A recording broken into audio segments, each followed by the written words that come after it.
Permíteme dar otra actualización sobre algunos temas. Algunos de vosotros preguntasteis por Nexperia. Todo lo que he podido encontrar es que la empresa matriz de Nexperia, Wingtech, presentó una demanda contra el gobierno neerlandés, alegando que la incautación de la empresa por parte del gobierno fue ilegal y exigiendo una compensación. Mientras tanto China como Nexperia están trabajando para sustituir por completo todo lo que antes hacía la parte neerlandesa de la empresa. Básicamente, están intentando hacer que la filial neerlandesa sea irrelevante. Parece que la mayoría de los chips van ahora directamente desde China a varias empresas automovilísticas sin implicar realmente a la parte neerlandesa. Queda por ver cómo fallará el tribunal neerlandés y os mantendré informados cuando haya una decisión.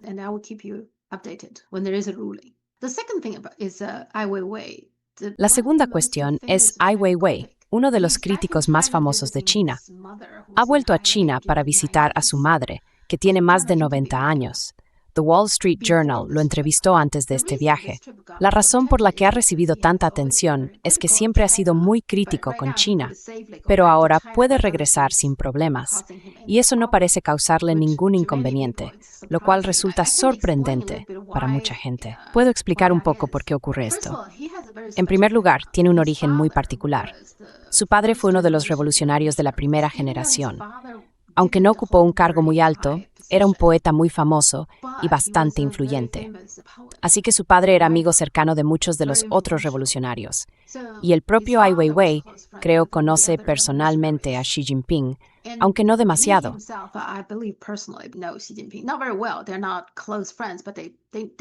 No son amigos cercanos, pero estaban en el mismo círculo. Así que él tiene un trasfondo muy especial. Supongo que su madre probablemente pidió a las autoridades que le dieran permiso para volver a visitarla, ya que es bastante mayor y probablemente no goza de buena salud.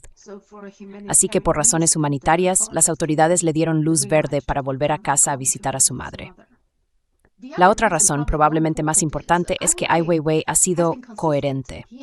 Ha sido muy crítico no solo con China, sino también con los gobiernos occidentales. En particular, es crítico con la actitud de los gobiernos occidentales hacia el genocidio en Gaza, y eso de hecho le causó muchos problemas. Le cancelaron varias exposiciones en el Reino Unido, Alemania y Suiza.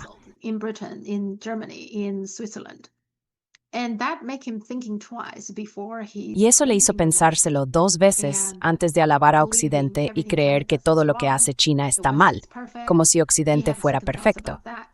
Tuvo sus dudas al respecto. Así que fue muy abierto en su crítica a los gobiernos occidentales, lo que de hecho le causó algunos problemas. Creo que eso probablemente suavizó un poco su crítica hacia China. Aunque sigue creyendo que China es autoritaria, ha moderado algo sus críticas, pero admitió que el gobierno chino ha logrado grandes cosas. Al mismo tiempo, Occidente no es tan libre como dice ser, así que es coherente, y creo que el gobierno chino considera eso aceptable. Esas son las 2 razones principales por las que pudo volver a China sin ningún problema. De nuevo, no se está quedando en China.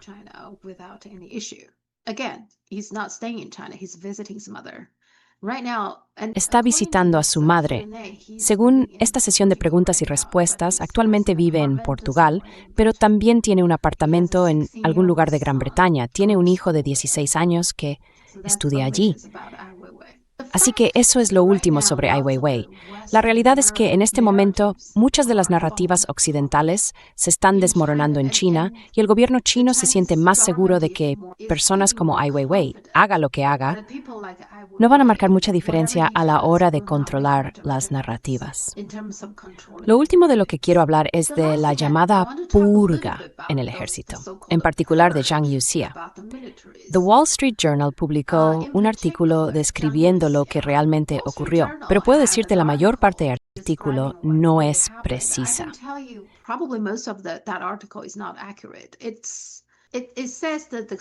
Dice que la fuente proviene de personas familiarizadas con el asunto, lo cual siempre deberías cuestionar. ¿Quiénes son esas personas familiarizadas con el asunto? En cualquier caso, afirma que Zhang Yuxia, que es la segunda persona más importante del ejército, la primera siendo el propio Xi Jinping, está ahora bajo investigación por soborno.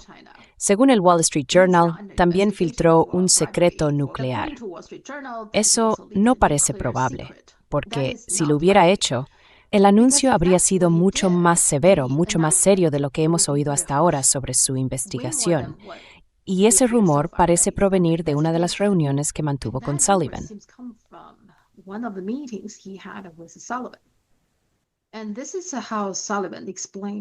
Y así es como Sullivan explicó lo que ocurrió. En la edición de hoy del New York Times, se dice que el señor Sullivan afirmó que sus conversaciones sobre cuestiones nucleares en 2024 tuvieron lugar en presencia de unos 20 oficiales militares chinos más, en su mayoría generales. Dijo que mencionó las armas nucleares en el contexto del fortalecimiento militar general de China, pero que el general Chang no dijo nada sensible, ni siquiera sustancial sobre el tema.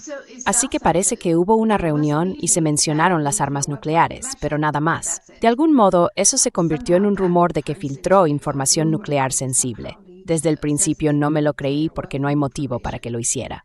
Ahora bien, aceptar algunos sobornos, eso sí.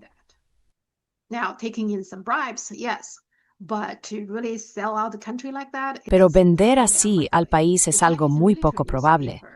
El periódico militar chino publicó un editorial sobre este asunto que probablemente ofrece una mejor explicación. Dice que Zhang Youxia y Liu Chenli, como miembros de alto rango del partido y del ejército, han traicionado gravemente la confianza y las expectativas del Comité Central del Partido y de la Comisión Militar Central, han socavado y violado seriamente el sistema de responsabilidad bajo la presidencia de la Comisión Militar Central y han agravado de forma grave los problemas políticos y de corrupción que afectan al liderazgo absoluto del partido sobre el ejército y ponen en peligro los cimientos del poder del partido. Así que sus problemas son de dos tipos. Uno es la corrupción.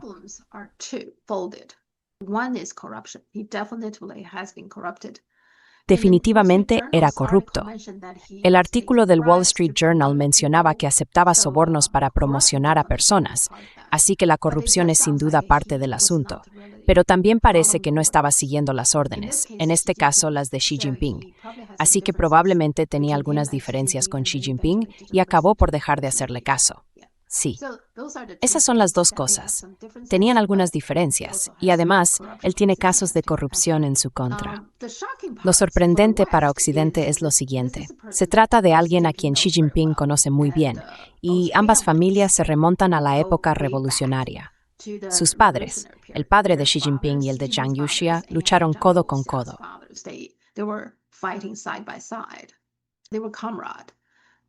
Eran camaradas.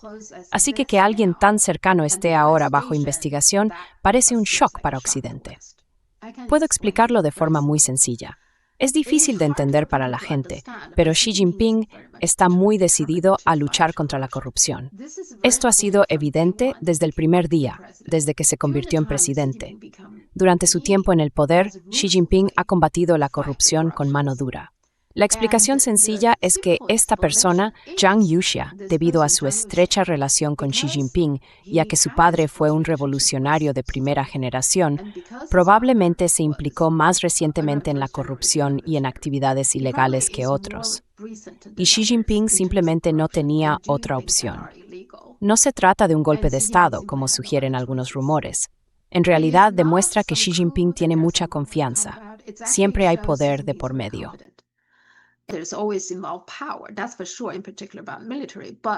Eso está claro, especialmente cuando se trata del ejército. Pero, en el fondo, debe de haber hecho algunas cosas corruptas. Ese es el consenso general ahora en las redes sociales chinas. La razón por la que a la gente en Occidente le cuesta entender esto es que cosas así nunca pasarían allí. Quiero decir, mira cómo Trump trató a sus aliados, ¿verdad? Nunca metería a ninguno de ellos en la cárcel. Y mira lo mucho que está encubriendo los archivos de Epstein. La razón principal es que hay personas que conoce y está protegiendo. Sí, porque son personas que lo apoyan, que se consideran parte de su tribu. Así que en política, el tribalismo es mucho más fuerte que en China. En China también existe algo de eso, por supuesto, ya sabes. Tú perteneces a mi facción del partido y él pertenece a la suya.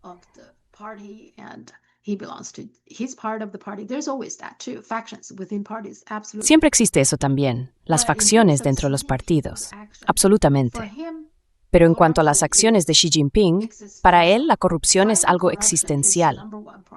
Luchar contra la corrupción es su prioridad número 1. Y esa es la razón por la que es popular en China. Está muy decidido en ese aspecto. Y el último ejemplo lo demuestra. Eso es todo. No hay nada más que eso. Está decidido a combatir la corrupción. Y Zhang Youxia claramente ha sido corrupto. Eso es básicamente todo. Así que no le des demasiadas vueltas. Y cuando leas el New York Times o la BBC y sus análisis, son simplemente personas que no entienden del todo China, que no entienden del todo a Xi Jinping. Eso es todo por ahora. Tendré mis actualizaciones semanales habituales con Alexander. Vamos a hablar de algunas de estas cosas. Si te gusta mi programa, por favor, dale al botón de me gusta y suscríbete.